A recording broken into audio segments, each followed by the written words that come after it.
چونکہ وہی economic pressure آپ پہ اتنے ہوتے ہیں کہ اب اگر میاں بیوی دونوں نہ کمائیں تو آپ کا گھر نہیں چلتا،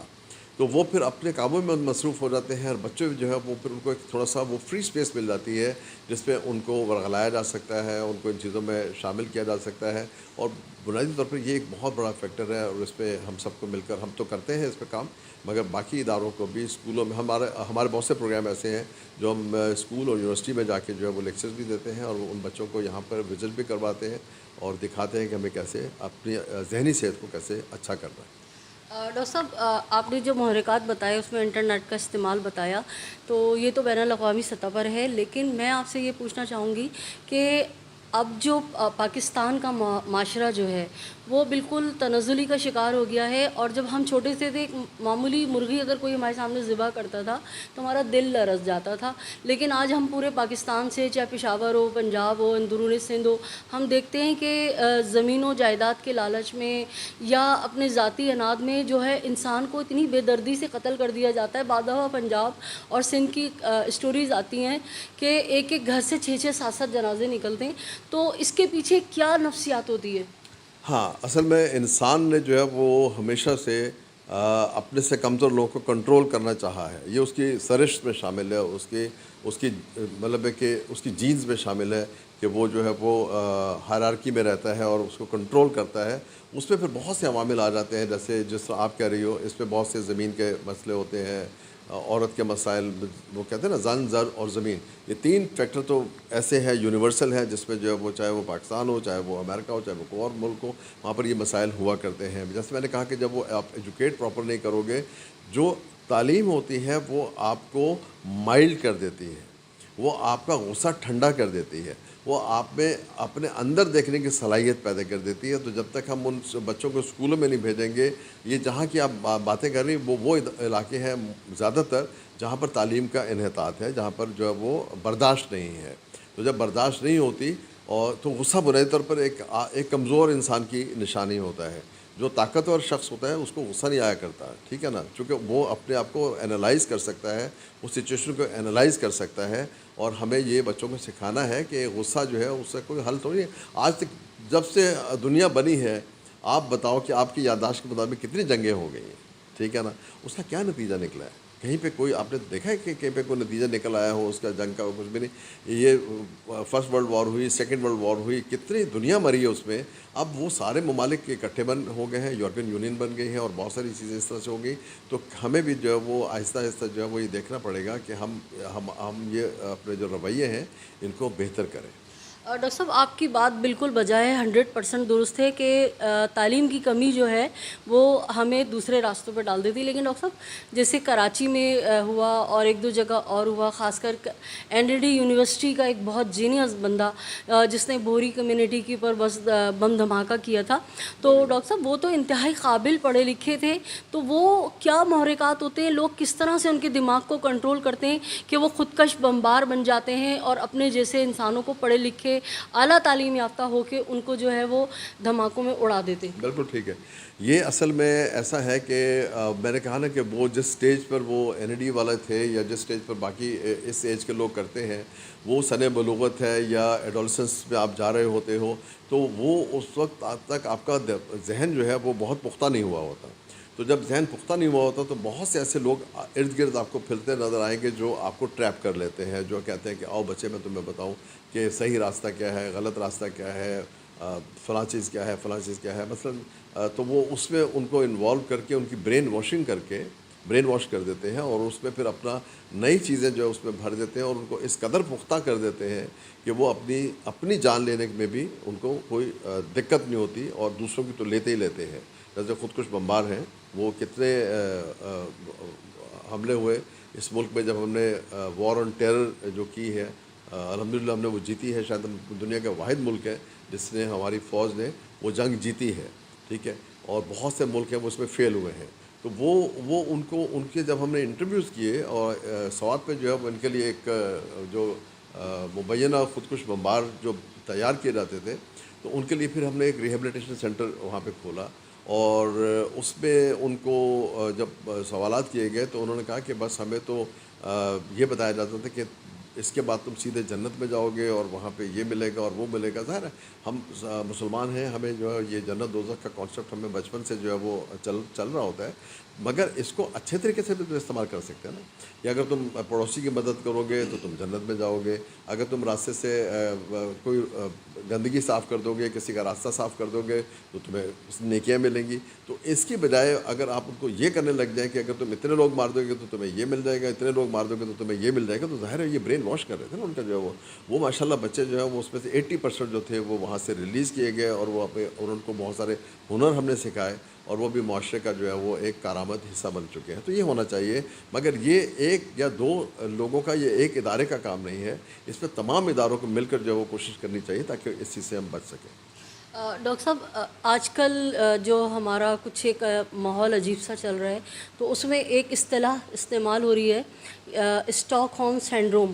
تو آج کل بالخصوص جو ہے اس پہ بہت تحریریں لکھی جا رہی ہیں, شاید اب سے 2-3 سال پہلے لوگوں کو اس اصطلاح کے بارے میں پتہ بھی نہیں تھا. تو ڈاکٹر صاحب یہ کیا کیفیت ہے اور اس کے بارے میں آپ کا اپنا ذاتی تجربہ کیا ہے؟ نہیں, ذاتی تو نہیں ہو سکتا میرا تجربہ, مگر یہ ہاں میں بتا رہا ہوں. نہیں, آپ نے پوچھا نا ذاتی تجربہ, اللہ بچائے. تو یہ تو اصطلاح 1973 سے جو ہے وہ, اس سے پہلے بھی یہ چیزیں ہوا کرتی تھیں, مگر 1973 میں اسٹاک ہوم سویڈن میں ایک واقعہ ہوا جہاں پر ایک بینک ڈکیتی ہوئی, اور یہ فیلڈ بینک ڈکیتی تھی, یعنی کہ وہ ڈکیتی کامیاب نہ ہو سکی, اور اس میں انہوں نے 4 لوگوں کو ہوسٹیج بنا لیا ان دی لاکر, جو لاکر روم اندر تھا اس میں انہوں نے ان کو ہوسٹیج بنا لیا, کئی دن تک جو ہے ان کو وہاں پر انہوں نے قید رکھا. تو وہاں پہ ہوا یہ کہ بجائے اس کے کہ جب وہ ان کو اریسٹ کر لیا گیا تو جو لوگ ہوسٹیج بنے تھے وہ ان کے خلاف کورٹ میں بیان دیتے کہ ہاں یہ تھا, اس نے میرے ساتھ یہ کیا, اس نے یہ کیا. ٹو دیئر سرپرائز, یعنی کہ ان کے لیے بڑا حیرت زدہ چیز تھی کہ وہ لوگ جو تھے جو ہوسٹیج بنے ہوئے تھے, جن کو پکڑا ہوا تھا, وہ انہوں نے ان کی تعریف کی اور کہا کہ یہ تو بہت اچھے لوگ تھے, انہوں نے ہمارا بڑا خیال رکھا اور یہ صحیح اس کے لیے کام کر رہے ہیں اور اس میں کوئی بری بات نہیں ہے. اور انہوں نے کہا کہ ہم ان کے خلاف کوئی بیان نہیں دیں گے عدالت کے اندر جو وہ. تو اس کو کہا گیا کہ جب جس کو پکڑ لیا گیا ہے, جس کو اغوا کر لیا گیا ہو, جب وہ محبت یا ایک ایسا جذبہ پیدا کر لے اپنے اغوا کار کے خلاف, تو اس کو اسٹاک ہوم سنڈروم کا نام دیا گیا. اچھا ڈاکٹر صاحب, بین الاقوامی اور اس کے بعد مجھے کوئی پاکستان کی ایسی مثالیں آپ کے ذہن میں ہوں تو مجھے بتائیے. اچھا, پاکستان میں بہت سی مثالیں ہیں, بہت ساری چیزیں تو آپ کو اخباروں خبروں اور ان چیزوں میں نہیں آیا کرتی ہیں, مگر بہت سے ایسے لوگ ہیں جو کہ اغوا ہوئے اور اس کے بعد وہ رکھا گیا وہاں پہ مہینہ 2 مہینے رکھا گیا, کچے کے علاقے میں رکھا گیا, کچھ انڈسٹریز سے کراچی کے. تو وہ بھی انہوں نے بھی یہ کہا کہ ہمارے ساتھ بہت اچھا, بڑے اچھے لوگ تھے, بیچارے صحیح کام کر رہے ہیں, ان کو دیکھا نا ان کی کوئی سنتا نہیں ہے اور یہ نہیں ہوتا. تو لگتا یہ تھا کہ جیسے وہ ان کے جیسے کہتے ہیں نا ڈیولز ایڈوکیٹ, وہ ان کے ایڈوکیٹ بن گئے کہ وہ تو ٹھیک کر رہے ہیں. ٹھیک ہے, تو یہ this is form of Stockholm syndrome. چونکہ جب آپ کے اوپر کوئی زبردستی قبضہ کر لیتا ہے, جب آپ کے اوپر آپ کے خیالات کو, جذبات کو اور ان چیزوں کو کنٹرول کرنا شروع کر دیتا ہے, تو ایک طریقہ تو یہ ہوتا ہے کہ ہم اس سے لڑ پڑیں. ٹھیک ہے, اب اگر اس لڑنے میں آپ کو یہ پتہ ہے کہ اس کے پاس سے پستول ہے, ٹھیک ہے نا, یہ تو ہمیں گولی مار دے گا, تو آپ کیا کرتے ہو کہ آپ ان کے ساتھ ایک ریپو بنا لیتے ہو اور اچھا بیہیو کرنا شروع کر دیتے ہو کہ شاید اس کو دیکھ کے وہ مائل ہو جائے اور میرے ساتھ رحم کرے. ٹھیک ہے, اور ایسا ہوتا بھی ہے. ٹھیک ہے, کیونکہ ہم انسان ہیں بیسیکلی, جو ہم ایک دوسرے کے بہت سارے وربل اور نان وربل جو کمیونیکیشن ہے اس کو سمجھتے ہیں. تو اس وجہ سے بھی یہ ہوا. ایک اور آپ کو میں مثال دیتا ہوں اس کی, اسٹاک ہوم سنڈروم کی, جو پاکستان کے حوالے سے اگر آپ کہتی ہو. جنرل ضیاء الحق کے زمانے میں ایک پاکستان کا طیارہ اغوا ہوا تھا, ٹیپو جو تھا وہ ہائی جیکر تھا, اور اس سے وہ جہاز جو ہے وہ یہاں سے پشاور سے اغوا کیا اور اس کے مطلب ہائی جیک کیا اور اس کو وہ کابل لے گیا, اور کابل سے پھر وہ سیریا لے گیا. وہاں پر بھی جو لوگ, میرا ایک دوست اس جہاز کا فلائٹ انجینئر تھا, وہ میرا کافی اچھا دوست تھا. تو اس نے جب وہ رہا ہو گیا تھا فائنلی, تو اس نے بتایا تھا کہ وہ ٹیپو ہمارے ساتھ اتنا دوست بن گیا تھا, سب لوگوں کے ساتھ جو ہے وہ گپے میں لگاتا تھا, وہ اپنی گن جو ہے نا وہ ایسے ٹیبل پہ رکھ کے ایسے گھما بھی دیتا تھا کہ بھائی جس سے اٹھانی اٹھا لو, لائک دیٹ. ٹھیک ہے, سو وہ یہ سارا اسٹاک ہوم تھا. یہ ایک پورا جو ہے نا وہ ایک وہ فیئر فیکٹر پھر اس کے بعد اس چیز میں چینج ہو جاتا ہے کہ ہم اس کیپٹر کے خلاف کر تو کچھ سکتے نہیں ہیں, تو کیوں نہ ہم اس سے دوستی کر لیں. تو یہ ہمارے نزدیکی اس میں ایک واقعہ یہ ہو چکا ہے. بہت ساری ایسی مثالیں ہیں. اب آپ کا تو ٹائم اتنا. ڈاکٹر صاحب ابھی آپ آف کیمرہ مجھے سیریا کی اور ایک اور کسی ملک کی بتا رہے تھے, مختصراً وہ بھی ذرا مجھے بتائیں. اچھا, سیریا میں بھی یہ ہوا کہ جو داعش کے لوگ جب آئے وہاں پہ اور انہوں نے گاؤں کو گاؤں جو وہ ملیمیٹ کر دیے اور وہاں پہ بچوں کو عورتوں کو پکڑ لیا, تو جب انہوں نے وہاں پہ قبضہ کر لیا تو انہی میں سے بہت سی خواتین نے ان سے شادیاں کر لی, ٹھیک, اور شادیاں بھی کر لیں اور پھر باقاعدہ وہ بھی وہی اسی طرح سے ٹیررسٹ بن گئی, انہوں نے دھماکے بھی کیے اور یہ ساری چیزیں کی. یہ بھی اسٹاک ہوم سنڈروم ہی کا جو ہے وہ ایک کڑی ہے. پھر میں ابھی آپ کو مثال دوں کہ ابھی ایک وہ منی ہائسٹ کے نام سے ایک سیریز آئی تھی, تو اس میں وہ دیکھیں کہ وہ بھی بینک کو لوٹتے ہیں اور پھر وہاں پر جو ہے وہ پکڑے جاتے ہیں, تو وہاں پہ بھی جو وہ جو ایک ان ساروں نے اپنے نام یوں رکھے ہوتے ہیں کہ اس کا نام جو ہے وہ برلن ہے, اس کا نام نیو یارک, جو ڈاکو ہوتے ہیں, اور اس کا نام فلانا ہے, شہروں کے نام پہ رکھے ہوتے ہیں. تو اسی میں ایک لڑکی جو ہے وہ ان کے ساتھ محبت میں گرفتار ہو جاتی ہے کیپٹرز کے ساتھ, اور وہ ان کے ساتھ دینے لگ جاتی ہے, تو پھر وہ اس کا نام اسٹاک ہوم رکھ دیتے ہیں, شاید اسی سے وہ ہو کے کہ اس کا. جی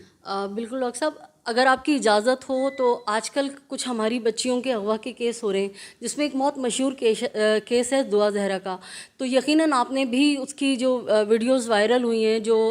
مختلف ذرائع سے ویڈیوز نے اپلوڈ کی ہیں, تو اس کی کیفیت دیکھ کے کہ آپ کو لگتا ہے کہ یہ بچیاں جیسے دعا زہرا ہے, نمرا کاظمی ہے, اور ابھی ایک ام ہانی کا ایک نیا کیس ہے, میں رات ہی کو کور کر آئی ہوں, تو ڈاکٹر صاحب آپ کو لگتا ہے کہ یہ بھی اسٹاک ہوم سنڈروم کی ہوں گی؟ اور کیونکہ یقیناً آپ ماہر نفسیات ہیں تو آپ یہ ویڈیوز وغیرہ آپ کی نظروں سے گزری ہوں گی. اچھا, اتفاق سے میں نے وہ ویڈیوز نہیں دیکھی, سوری, اتنی مصروفیت ہوتی ہے کہ اتنا ٹائم نہیں ملتا, مگر میڈیا پہ ضرور میں نے جو وہ پڑھا بھی ہے اور ان کے بارے میں دیکھا بھی ہے, اخبار میں خاص طور پہ جو ہے وہ. اور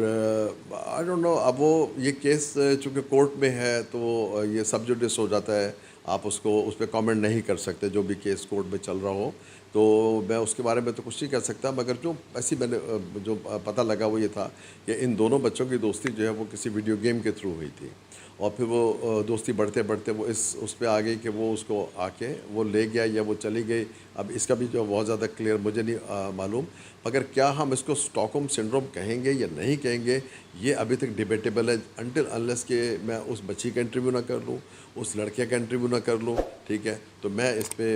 سوری میں کامنٹ نہیں کر سکتا. مے بی اس کا شاخسانہ ہو یا اسی طرح کا وہ ہو, لیکن یہ ہے کہ جب تک کہ آپ فزیکلی پرسنلی نہیں دیکھتے تو اس پہ کامنٹ کرنا مشکل ہو جاتا ہے.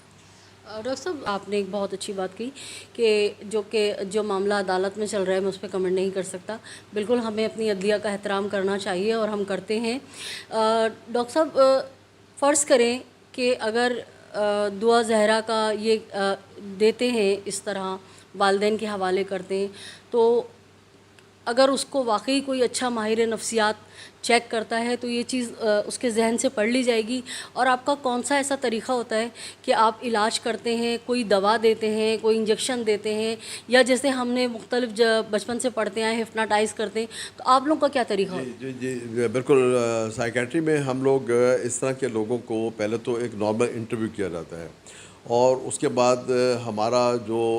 برین ہے وہ دو بڑے حصوں پر, یا ہماری جو سوچ ہے یا ذہن ہے وہ ایک اس کا جو ہے وہ حصہ کانشیس ہوتا ہے جو بہت چھوٹا ہوتا ہے, اور ایک حصہ اس کا انکانشیس ہوتا ہے جو بہت بڑا ہوتا ہے. تو بہت ساری چیزیں ہمارے انکانشیس میں پڑی رہتی ہیں جو بچپن سے چل رہی ہیں, اور ایسے واقعات میں جہاں پر اتنے زیادہ سٹریسفل سچویشن ہوتی ہے تو ہم کبھی کبھی وہ ہمارا مائنڈ خود بخود ان کو انکانشیس میں لے جاتا ہے اور وہاں پہ جا کے ڈال دیتا ہے. اب وہ جب آپ نارمل بات چیت کرتے ہو تو وہ پھر آپ کو عیاں نہیں ہوتی وہ چیز جب آپ اس طرح سے بات کرتے ہو, لیکن جب ہم ان کو ایک طریقہ ہوتا ہے ایبریکشن کا, اور ایبریکشن جو ہے وہ اس میں ہیپنوٹزم بھی یوز ہوتا ہے, اور ایک اس میں جو ہے وہ کیمیکل بھی یوز ہوتا ہے, ٹھیک ہے, جس کو ہم ٹروتھ سیرم کہتے ہیں. تو ہم وہ انجیکٹ کرتے ہیں اور اس میں پھر پیشنٹ کو لے کے جاتے ہیں اس کے پاسٹ میں, اور پھر آہستہ آہستہ اس کو لے کر وہاں پہ لاتے ہیں جہاں پر اس نے یہ ایکٹیویٹی شروع کی یا جہاں پر اس کے ساتھ یہ واقعات ہوئے, اور پھر ہم اسی میں جو ہے وہ ان 2, 3, 4 سیشنز جو ہے اس کو کنورٹ کرتے ہیں, اس کو واپس لے کر جاتے ہیں ٹوورڈس نارملسی, کہ آپ کو نارمل لائف کیا گزارنی ہے اور آپ کو اصل میں جو ہے وہ اس میں کیا چیز آپ کے ساتھ ہونی چاہیے. یہ ایک بڑا مستند طریقہ ہے, پوری دنیا میں استعمال ہوتا ہے. جس کو ہم ایبریکشن کا وہ اردو مجھے اس کی نہیں پتہ، مگر اس کو ایبریکشن انگلش کا لفظ ہے، ایبریکشن کہا جاتا ہے اس کو۔ ڈاکٹر صاحب یہ جو نفسیاتی کیفیت ہوتی ہے انسان کی، اس کا علاج کرنے میں کم از کم کتنا وقت درکار ہوتا ہے؟ ڈپینڈ کرتا ہے سیویرٹی کے اوپر. اگر تو بہت سیویئر ہے تو پھر کافی لمبا عرصہ لگ جائے گا، آپ کو 3 مہینے بھی لگ جائیں گے، آپ کو 6 مہینے بھی لگ جائیں گے، ٹھیک ہے نا. مگر اگر بہت ریسنٹ وہ ہے، بہت چھوٹا عرصے کا وہ ہے، تو مے بی کہ جو ہے وہ آپ کو مہینے 1.5 مہینے میں جو ہے وہ اچھے ریزلٹس مل جاتے ہیں. ہم شکریہ ادا کریں گے ایگزیکٹو ڈائریکٹر جناب شعیب احمد صاحب کا کہ انہوں نے ہمیں اتنا اپنا قیمتی وقت دیا اور ہم کو اتنی تفصیل سے انسانی رویوں کے بارے میں بہت زبردست ہمیں جو ہے بتایا اور ہمیں بہت کچھ سیکھنے کو ملا. ڈاکٹر صاحب آپ کا بہت بہت شکریہ. جی آپ کا بھی بہت شکریہ کہ آپ نے جو وہ ٹائم نکالا، اور یہ میرا بڑا سینسٹیو ٹاپک ہے. Very good. میں آپ کو شاباش دیتا ہوں کہ آپ نے اس کو چوز کیا، اور اس سے یہ ہوتا ہے کہ ہمارے جو لوگ جن کی رسائی نہیں ہے باقی چیزوں کے ساتھ، تو جب وہ آپ کا چینل دیکھتے ہیں تو ان کو انسائٹ آ جائے گی، ان کو معلومات مل جائیں گی، اور وہ تھوڑا سا نظر بھی رکھیں گے. اور میرا مشورہ یہ بھی ہے کہ تھوڑا سا جو نا وہ بچوں کی میچورٹی تک تھوڑا سا کوشش کیجیے کہ ان کو بہت ساری چیزوں کی مطلب ہے کہ فری ایکسیس نہ دیں. آپ تھوڑا سا اس پہ، اب تو بہت وہ ہے پیرنٹل پاسورڈ آتے ہیں، ساری چیزیں آتی ہیں، اس کو یوٹیلائز کریں، ورنہ پھر جو وہ کسی کے ساتھ بھی اس طرح کا واقعہ ہو سکتا ہے. اور یہ بڑا ڈیوسٹیٹنگ ہے. مجھے یاد ہے کہ جب وہ بچی گم ہوئی تھی تو ہم سب بہت افسردہ تھے، اور سب سوشل میڈیا کیمپین چلا رہا تھا، مسجد سے اعلان ہوئے تھے، سارا کچھ ہوا تھا، اور ہم سب دعا گو تھے کہ وہ خیر خیریت سے ہو. بہرحال جب وہ اس کا پھر ڈراپ سین ہوا تو ہمیں پتہ لگا کہ اصل میں معاملہ کیا ہے. تو احتیاط کرنی چاہیے آپ لوگوں کو. شکریہ. جی بالکل ڈاکٹر صاحب، احتیاط کی ضرورت ہے. اور ہمیں آپ نے بالکل بہت اچھی بات کہی کہ والدین جب وہ معاشی حیوان ایک طرح سے بن جاتے ہیں، کمانے کی دوڑ میں لگ جاتے ہیں گھر کو چلانے کے لیے، تو وہ بچوں میں سے توجہ جو ہے وہ کم ہو جاتی ہے، اور اس وجہ سے جو ہے بچے بہرہ روی کا شکار ہو جاتے ہیں یا کسی کے ہاتھ کا کھلونا بن جاتے ہیں. ڈاکٹر صاحب نے ہم سے بہت اچھی باتیں کی، ہم ان کا ایک بار پھر شکریہ ادا کریں گے. اپنی ہوسٹ سیدہ نجم زہرا کو اجازت دیجیے. ہمارا پاکستان ٹی وی چینل اگر آپ نے ابھی تک سبسکرائب نہیں کیا ہے تو ہمارا Pakistan T V channel subscribe کیجیے، لائک کیجیے، کمنٹس کیجیے، اور اپنے اطراف میں بسنے والوں کا سب کا خیال رکھیے، اپنا بہت سا خیال رکھیے. دیکھتے رہیے ہمارا پاکستان ٹی وی. اللہ نگہبان.